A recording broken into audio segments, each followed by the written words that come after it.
Il Veneto non riesce a far capire oltreoceano che non è coinvolto nella guerra tra Russia e Ucraina. Infatti continuano ad arrivare disdette da parte di americani e canadesi che avevano scelto la nostra regione per passare le vacanze nei prossimi mesi.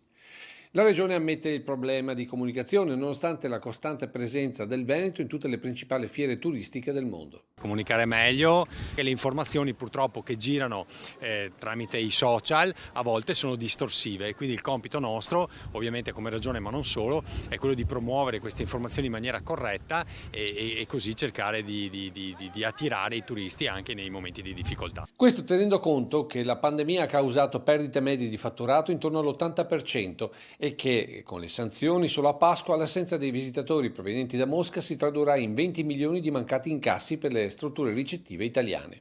I turisti russi sono considerati dei top spender al pari di americani e cinesi.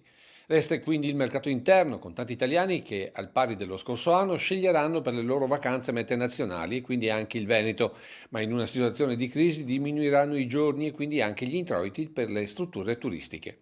In questo scenario, incerto, uno stimolo positivo riguarda la ricezione fieristica, quella ad esempio del Vinitaly. La Fiera di Verona da questo punto di vista è sempre stata importante, anzi direi fondamentale non solo per Verona ma per il Veneto. Ovviamente dopo un periodo difficile anche di chiusura delle fiere c'è molta attesa e quindi effettivamente non solo gli alberghi ma anche l'extra alberghiero risulta il tutto esaurito ed è un bel segnale non solo per Verona ma per tutte le città d'arte che sono quelle che hanno sofferto di più in questi 2 anni di pandemia.